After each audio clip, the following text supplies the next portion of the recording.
Cette présentation est une synthèse des lignes directrices de la Fédération mondiale de l'hémophilie, dont la 3e édition vient d'être publiée. Elle est accessible à tous sur le site de la FMH, tel que cela figure ici.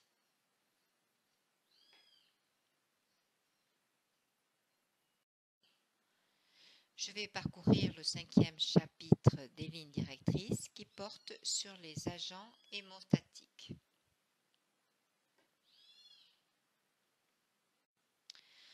Je voudrais profiter de cette occasion pour rendre hommage aux auteurs qui ont travaillé sur ce panel, à savoir Steven Pipe, Manuel Carcao, Kim Chu, Radek Kaczmarek, Steve Kitchen, Johnny Malangu, Margaret Ozello, Ekawat Suwanto-Tarosh, Jerzy Windiga, Glenn Pierce et Alok Shrivastava.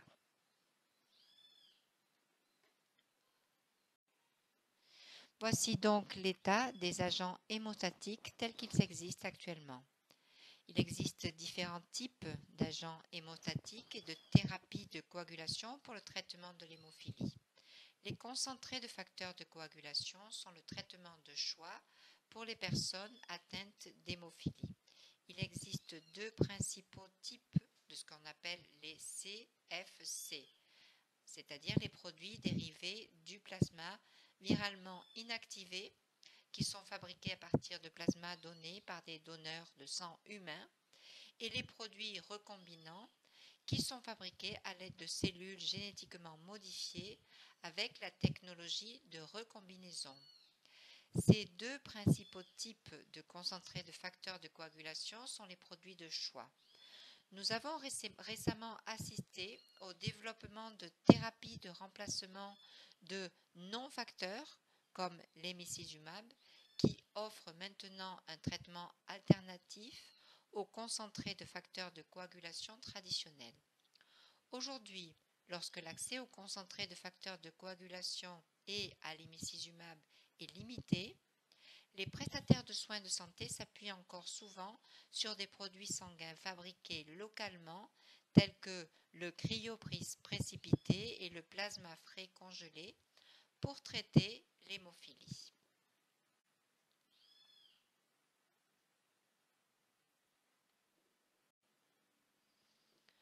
Commençons par un cas clinique. Il s'agit de Liam qui est âgé de 9 mois. Liam est atteint d'hémophilie A sévère. Il a été diagnostiqué à la naissance sur la base des antécédents familiaux. Un oncle et un grand-père maternel étaient aussi atteints. Il n'a pas été exposé au facteur 8 jusqu'à présent, mais il commence à présenter davantage d'ecchymoses et d'hématomes sur ses extrémités depuis qu'il a commencé à ramper, et la famille est prête à envisager de mettre en place un traitement prophylactique de remplacement du facteur 8. Par quel produit commencer? Les concentrés de facteurs de coagulation dérivés du plasma recombinant ou l'hémicizumab? La première recommandation que nous allons examiner est la recommandation 5.1.1. Ce que nous avons exposé ici, c'est que pour les patients hémophiles, la Fédération mondiale de l'hémophilie n'exprime pas de préférence pour les concentrés de facteurs recombinants par rapport aux concentrés de facteurs dérivés du plasma. Le choix entre ces classes de produits doit être fait en fonction de critères locaux et comprendrait la disponibilité, le coût et les préférences du patient. Autre aspect de la sélection des produits, les concentrés de facteurs de coagulation dérivés du plasma actuellement fabriqués sont produits selon les normes de bonne pratique de fabrication et présentent un bilan de sécurité exemplaire en ce qui concerne les virus à enveloppe lipidique tels que le virus de l'immunodéficience humaine ou VIH et le virus de l'hépatite C. La sécurité du produit est le résultat de mesures et d'améliorations complètes dans plusieurs domaines, notamment la sélection des donneurs, l'exclusion des donneurs à risque, le dépistage des dons, y compris les tests d'acide nucléique, et un certain nombre d'étapes d'activation et ou d'élimination virale en cours de processus. Désormais, lors du choix de concentrés de facteurs de coagulation dérivés plasma, il faut tenir compte à la fois de la qualité du plasma et du processus de fabrication. Deux questions doivent faire l'objet d'une attention particulière: la pureté du produit et la méthode d'inactivation et d'élimination virale.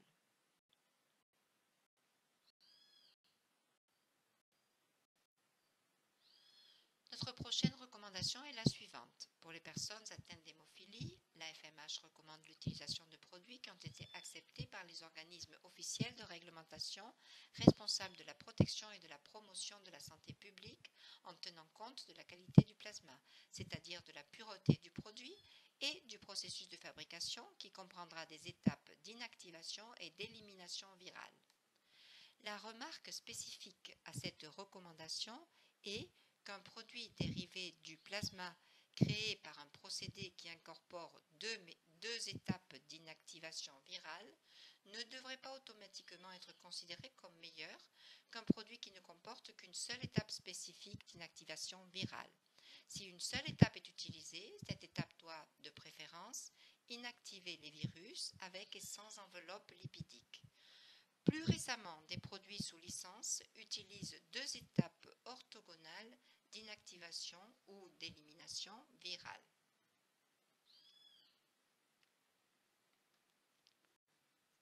Notre prochain cas clinique est James, âgé de 16 mois. Il est également atteint d'hémophilie A sévère. Il a été diagnostiqué à la naissance après une hémorragie due à une circoncision, mais il a ensuite présenté à l'âge de 4 mois une hémorragie intracrânienne et a dû se faire poser un dispositif d'accès veineux central pour des perfusions régulières. Il a développé un titre élevé d'inhibiteur du facteur 8 et a fait l'objet d'une tentative d'induction de tolérance immunitaire pendant 1 an. Mais l'inhibiteur est resté réfractaire et la famille n'est tout simplement pas disposée à poursuivre le programme de perfusion intense qui est associé à cette induction de tolérance immunitaire. Alors, comment devrait-il être pris en charge avec maintenant un inhibiteur du facteur 8 réfractaire?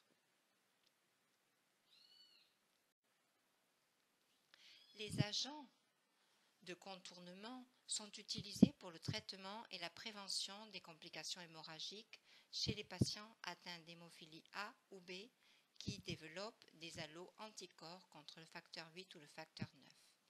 Il existe deux principaux agents de contournement: le facteur 7A activé recombinant qui favorise la coagulation par des voies dépendantes et indépendantes du facteur tissulaire.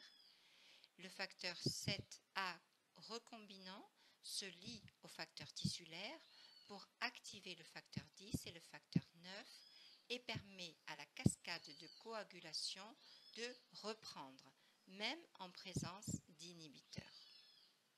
Le produit alternatif est le concentré de complexe protrombique activé. Ils sont utilisés pour traiter les patients atteints d'hémophilie A présentant principalement des inhibiteurs. Les concentrés de complexe protrombique activé contiennent du facteur 9, de prothrombine non activée, du facteur 10 et principalement du facteur 7 activé. Cette recommandation stipule que la FMH recommande d'envisager une prophylaxie régulière pour les patients atteints d'hémophilie avec inhibiteur afin de prévenir les événements hémorragiques. L'objectif de cette recommandation est de combler l'écart entre les résultats obtenus par les patients sans inhibiteur qui suivent une prophylaxie régulière et les résultats obtenus par les patients affectés par des inhibiteurs, y compris les inhibiteurs réfractaires. Maintenant, Pour les patients atteints d'hémophilie A avec inhibiteur, la FMH recommande que l'hémicizumab soit utilisé en prophylaxie régulière. Pour les patients atteints d'hémophilie A sans inhibiteur, la FMH recommande l'utilisation de l'hémicizumab en prophylaxie régulière. Ce que nous disons ici, c'est que les preuves issues des essais cliniques et de l'utilisation dans le monde réel à ce jour suggèrent que l'hémicizumab offre un avantage prophylactique plus efficace pour les patients atteints d'hémophilie avec un inhibiteur. Son application aux patients sans inhibiteur n'en est qu'à ses débuts. Le groupe d'experts n'a pas estimé qu'il y avait vraiment suffisamment de données pour soutenir que l'hémicizumab devait être utilisé pour une prophylaxie régulière par rapport au traitement traditionnel de remplacement du facteur 8. Mais c'est certainement possible. De plus, je tiens à signaler que des recommandations spécifiques à l'hémicizumab se trouvent dans plusieurs autres chapitres comme indiqué ici.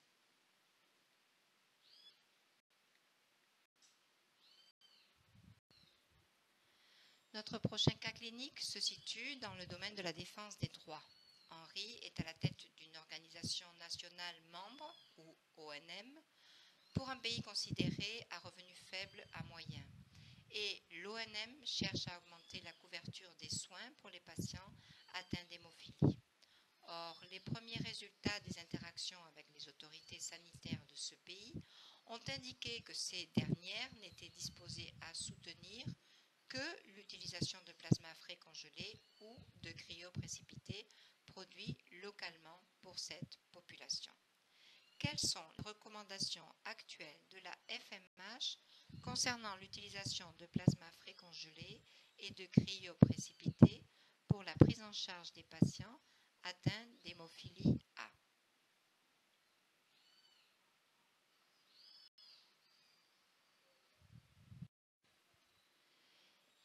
Ils entrent dans la catégorie des autres produits plasmatiques. Le cryoprécipité et le PFC ne sont pas normalement soumis à des procédures d'inactivation virale telles que la chaleur ou le traitement par solvant et par conséquent, ils comportent un risque accru de transmission d'agents pathogènes viraux, ce qui est important lorsque les patients reçoivent des perfusions répétées. Certaines mesures peuvent être prises pour minimiser le risque de transmission d'agents pathogènes viraux. Il s'agit notamment de la mise en quarantaine du plasma jusqu'à ce que le donneur ait été testé, voire retesté par les anticorps du VIH, de l'hépatite C et des antigènes de surface du virus de l'hépatite B. Cette pratique est difficile à mettre en œuvre. Il s'agit d'une pratique difficile pour les pays où la proportion de donneurs réguliers est faible. Le test d'acide nucléique ou TAN pour détecter les virus est une technologie qui a potentiellement beaucoup plus de pertinence pour la production de cryoprécipités que pour les concentrés de facteurs de coagulation, car ces derniers sont déjà soumis à des étapes d'inactivation virale.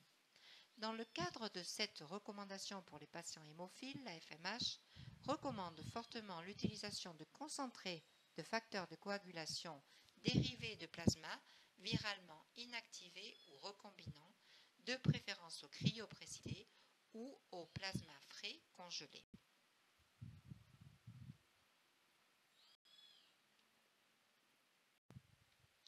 Le plasma frais congelé contient tous les facteurs de coagulation et est parfois utilisé pour traiter les déficiences en facteurs de coagulation. Le cryoprécipité serait préférable au PFC pour le traitement de l'hémophilie A. Cependant, comme le PFC et le plasma cryoprécipité contiennent du facteur 9, bien qu'en faible concentration, ils peuvent être utilisés pour le traitement de l'hémophilie B dans les pays qui ne peuvent tout simplement pas se permettre d'acheter des concentrés de facteurs de coagulation de facteur 9 dérivés du plasma. Il n'en demeure pas moins que, pour les patients hémophiles, le plasma frais congelé n'est pas recommandé en raison de préoccupations quant à sa sécurité et à sa qualité. Cependant, la FMH reconnaît la réalité encore inévitable de leur utilisation continue dans certaines parties du monde où c'est la seule option de traitement disponible ou abordable.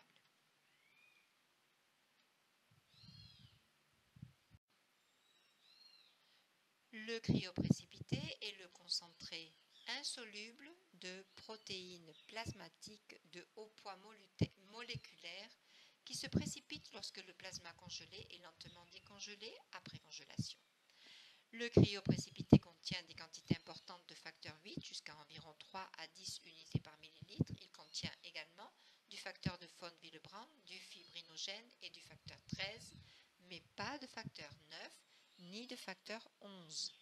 Et le surnageant qui en résulte est appelé plasma cryoporeux et contient d'autres facteurs de coagulation tels que les facteurs 7, 9, 10 et 11. Pour cette recommandation, pour les patients atteints d'hémophilie, le cryoprécipité n'est pas recommandé en raison de préoccupations concernant la sécurité et la qualité. Le même principe ici que celui que nous venons d'énoncer.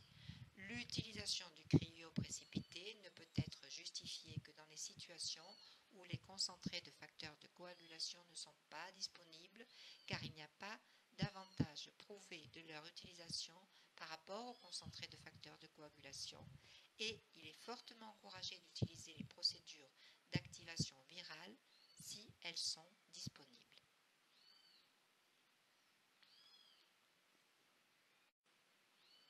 Quelles sont les autres options pharmacologiques abordées dans ce chapitre?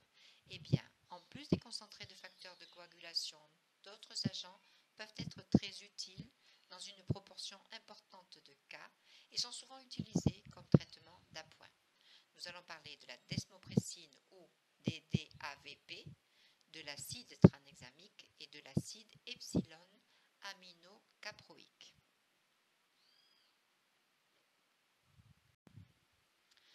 D'abord, la desmopressine. Il s'agit d'un analogue synthétique de la vasopressine qui augmente les taux plasmatiques du facteur 8 et du facteur 9 et du facteur 8 et du facteur de von Willebrand.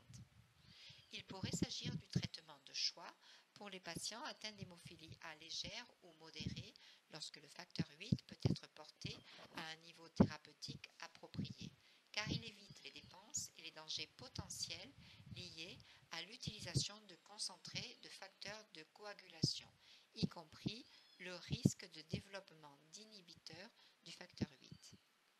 Maintenant, la DDAVP n'affecte pas les niveaux de facteur 9 et n'est d'aucune utilité dans l'hémophilie B.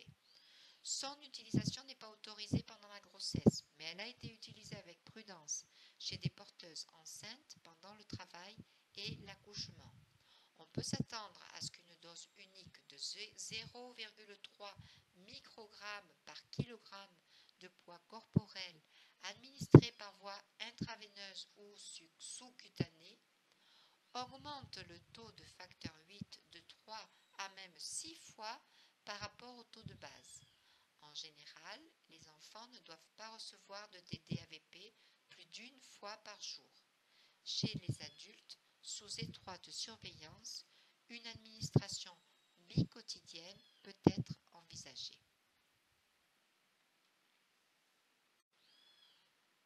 Pour les patients atteints d'hémophilie A légère ou modérée et les porteurs de l'hémophilie A, la FMH recommande de considérer la desmopressine comme une option de traitement. Il y a plusieurs remarques importantes à ce sujet. La FMH recommande de tester la DDAVP avant son utilisation thérapeutique, ce que l'on appelle un test de provocation à la DDAVP. Il s'agit d'évaluer la réponse au facteur 8. La décision d'utiliser la DDAVP doit être basée sur l'activité de base du facteur 8 du patient, l'augmentation obtenue après l'administration et la durée du traitement qui sera nécessaire. En général, les effets indésirables les plus fréquemment observés sont la tachycardie, les bouffées vasomotrices, les tremblements, l'inconfort abdominal et les céphalées, en particulier lors de perfusions rapides, et sont le plus souvent légers et transitoires. Cependant, une hypotension et même une hyponatrémie sévère peuvent également survenir. Pour les femmes enceintes pendant le travail et l'accouchement, la FMH recommande la prudence dans l'utilisation de la DDAVP et elle doit être évitée en cas de pré-éclampsie et d'éclampsie. Avec plus de 3 jours consécutifs d'administration, la réponse thérapeutique peut diminuer. C'est ce qu'on appelle la tachyphylaxie et le risque de complications augmente également. Ainsi, les concentrés de facteurs de coagulation peuvent être nécessaires lorsque des taux de facteurs plus élevés sont requis pendant une période prolongée. L'acide tranexamique est un agent antifibrinolytique qui inhibe de manière compétitive l'activation du plasminogène en plasmine. Il favorise la stabilité du caillot et il est utile comme traitement d'appoint pour certains types d'hémorragie hémophile. L'acide tranexamique seul n'est d'aucune utilité dans la présence des hémarthroses en hémophilie. Il est généralement administré sous forme de comprimés oraux à raison de 25 mg par kg par dose, 3 à 4 fois par jour, mais il peut également être administré par perfusion intraveineuse en raison de 10 mg par kg par dose, 2 à 3 fois par jour. Il est également disponible sous forme de rinçage oral.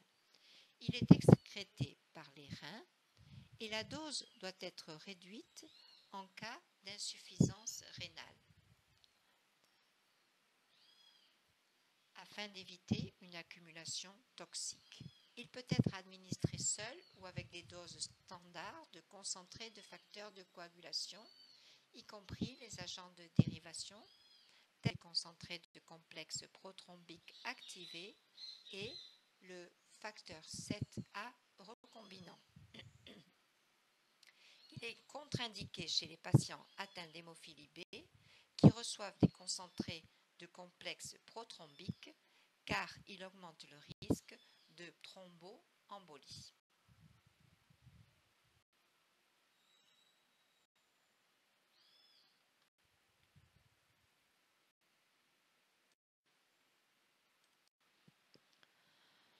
Pour les patients atteints d'hémophilie, la FMH recommande que les antifibrinolytiques qui comprennent de l'acide tranexamique et l'acide aminocaproïque constituent une alternative intéressante à utiliser seule ou comme traitement adjuvant, en particulier pour contrôler les saignements cutanéo-muqueux. Nous parlons donc ici d'épistaxis ou de saignements de nez, de saignements buccaux et gastro-intestinaux et de saignements menstruels abondants ou ménorragie, ainsi que pour la chirurgie dentaire et pour la sortie ou la perte des dents. La remarque ici est que les antifibrinolytiques peuvent être utilisés avec des doses standards de concentrés de facteurs de coagulation, y compris les agents de contournement. Cependant, ils ne doivent pas être utilisés avec les concentrés de complexes prothrombiques utilisés principalement pour les patients atteints d'hémophilie B en raison d'un risque accru de thromboembolie.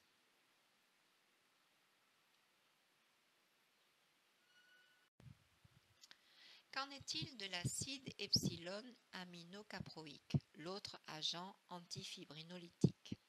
Il est similaire à l'acide tranexamique, mais il est moins largement utilisé car il a une demi-vie plasmatique plus courte, une puissance plus faible et il peut être d'une toxicité plus élevée.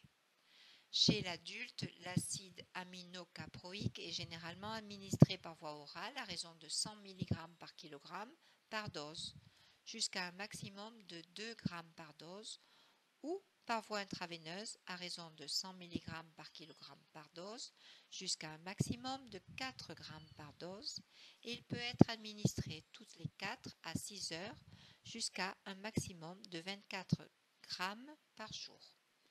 Les troubles gastro-intestinaux sont une complication fréquente de l'utilisation de l'acide aminocaproïque et la réduction de la dose permet souvent d'atténuer cet effet secondaire.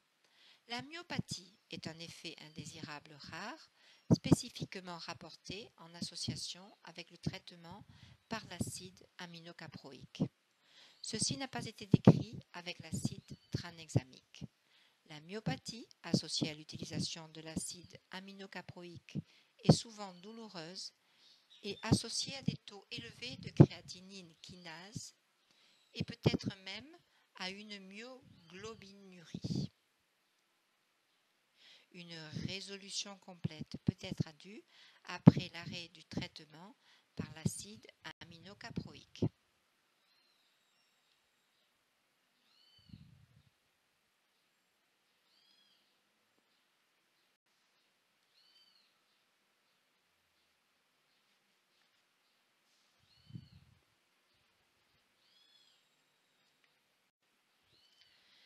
Qu'en est-il des thérapies innovantes, nouvelles et émergentes? Eh bien, les premières dont nous pouvons parler sont les thérapies de remplacement non facteurs qui ont été développées avec des modes d'administration alternatifs. Par exemple, l'administration sous-cutanée. Et ils ont été développés avec des cibles qui surmontent les limites de la thérapie actuelle de remplacement des facteurs de coagulation, administration intraveineuse, courte demi-vie et risque de formation d'inhibiteurs, qui sont tous des défis de la thérapie traditionnelle de remplacement des facteurs de coagulation. Ils présentent également des profils pharmacocinétiques nettement améliorés avec une charge d'administration très faible, certains exemples allant jusqu'à une administration mensuelle ou toutes les 4 semaines, ce qui peut augmenter l'adhésion de la prophylaxie continue avec ces agents.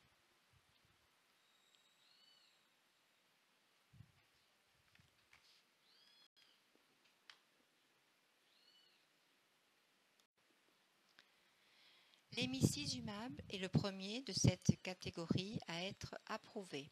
Il s'agit d'un anticorps chimérique bispécifique humanisé dirigé contre l'enzyme facteur 11A et le facteur zymogène 10 qui imite la fonction de cofacteur du facteur 8 chez les patients atteints d'hémophilie A avec ou sans inhibiteur. Les principaux avantages de l'emicizumab sont sa voie d'administration sous-cutanée, sa longue demi-vie, sa grande efficacité dans la prévention des saignements et la réduction de la fréquence des épisodes de saignement. L'emicizumab n'est pas destiné à traiter les épisodes hémorragiques aigus. Voici notre prochain cas. Il s'agit de William, âgé de 8 ans. Il est atteint d'hémophilie A sévère, il est sous prophylaxie primaire depuis son enfance, il utilise actuellement un produit de facteur 8 à demi-vie standard tous les 2 jours. Malgré un régime agressif, il a toujours des saignements intermittents et la famille a du mal à respecter le calendrier des perfusions. Les questions sont les suivantes. Pourra-t-il bénéficier d'un produit à demi-vie prolongé? Si oui, quel régime sera utilisé? Comment évaluer son état de santé avec ce nouveau produit et l'importance a le facteur 8 à demi-vie prolongée que nous choisissons pour lui.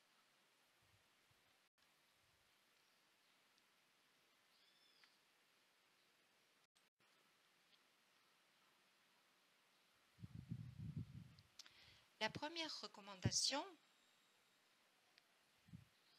de cette section est la suivante. Pour les personnes atteintes d'hémophilie A recevant des concentrés de facteur 8 qui bénéficieraient d'une optimisation de la prophylaxie, comme dans notre cas, le suivi pharmacocinétique individualisé de la Fédération mondiale de l'hémophilie.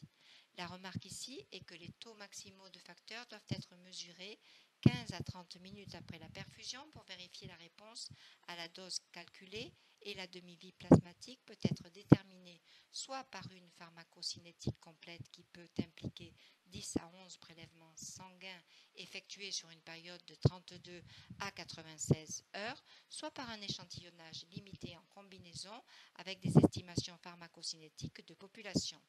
Pour les patients atteints d'hémophilie B recevant des concentrés de facteur 9 et qui bénéficieraient d'une prophylaxie d'optimisation, la FMH recommande également un suivi pharmacocinétique.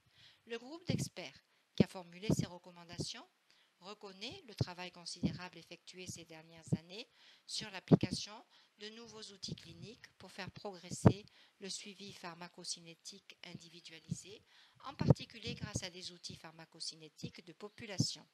Certains d'entre eux ont maintenant une approbation réglementaire et leur utilité clinique soutient leur application, à la fois pour l'hémophilie A et pour l'hémophilie B.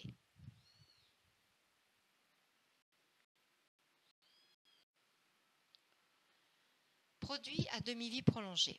La fréquence des perfusions de concentrés de facteurs de coagulation à demi-vie standard est associée à une charge de traitement accrue et entraîne souvent une mauvaise adhésion au régime de prophylaxie.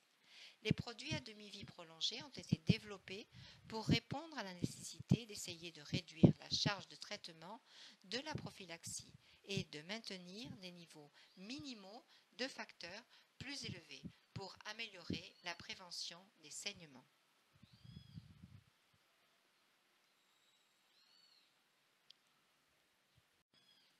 Pour les patients atteints d'hémophilie A ou B, il n'existe aucune preuve de problème d'innocuité clinique chez ces personnes pour recommander une préférence parmi les divers mécanismes d'action. Ceux-ci comprennent la pégylation, conjugaison au polyéthylène glucol, la fusion des FC ou la fusion de l'albumine, qui ont tous été utilisés pour prolonger la demi-vie des concentrés de facteurs. Cette recommandation a fait l'objet de nombreuses discussions en raison des disparités entre certains pays en matière d'approbation réglementaire et de l'absence d'observation au niveau préclinique qui soit cohérente pour tous les mécanismes d'action. Les recommandations de la FMH sur les produits à demi-vie ont donc été structurées en conséquence, l'accent étant mis sur l'absence de problèmes de sécurité clinique et non sur des observations précliniques issues de modèles animaux aux implications peu claires.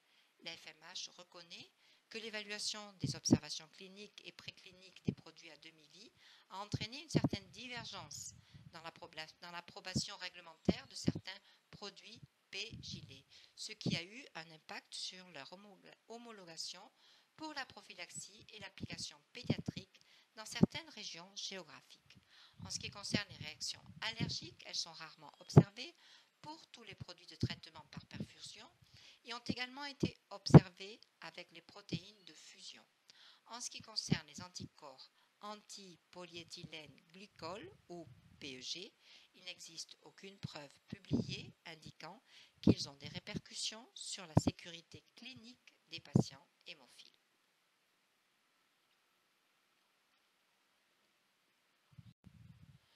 Le groupe d'experts reconnaît également que les facteurs de demi-vie prolongée offrent certains avantages distincts pour réduire le fardeau de la fréquence de la prophylaxie, mais qu'ils peuvent également être utilisés pour maintenir des niveaux de creux plus élevés afin d'optimiser la prophylaxie chez des patients spécifiques. La disponibilité d'outils de pharmacocinétique de population qui incluent les facteurs de LSE peut également faciliter cette application. Dans le cadre de cette recommandation, les patients hémophiles qui passent des concentrés de facteurs à demi-vie standard à ceux à demi-vie prolongée ont généralement besoin d'une diminution de la fréquence des doses, mais les produits EHL peuvent également être utilisés pour maintenir des niveaux minimums plus élevés afin d'optimiser la prophylaxie et le dosage guidé par la pharmacocinétique conformément aux recommandations que nous avons examinées précédemment, permet une prophylaxie plus individualisée.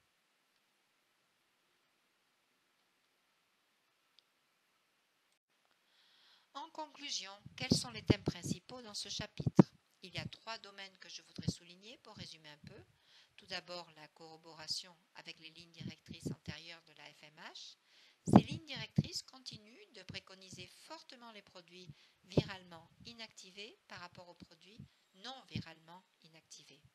Il est également confirmé qu'il n'y a pas de préférence pour les facteurs de coagulation dérivés du plasma ou recombinants. C'est une question de disponibilité, de préférence personnelle et de ce que les patients peuvent obtenir et qui sera le meilleur pour eux. Le deuxième thème concerne l'utilisation de nouveaux outils cliniques.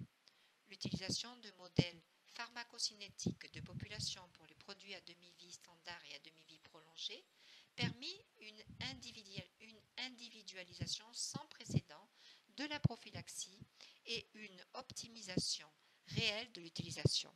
Ce sont des ressources vraiment précieuses. Ce sont des outils merveilleux qui nous aident à les utiliser pour obtenir les meilleurs résultats possibles pour les patients. Le troisième thème concerne les zones de controverse qui subsistent. La FMH reconnaît que dans certains pays à faible revenu, il se peut qu'on ait encore recours au plasma frais congelé et au cryoprécipité malgré les recommandations dont nous avons parlé précédemment. De plus, nous venons de voir qu'il existe des controverses quant au mécanisme d'action de certains facteurs à demi-vie prolongée. Nous avons choisi dans ce panel de mettre l'accent sur les questions qui sont importantes pour la sécurité clinique dans le cadre de leur utilisation. Je tiens à vous remercier d'avoir participé à l'examen de ce chapitre et je remercie l'Hemophilia Alliance pour son soutien dans l'élaboration de cette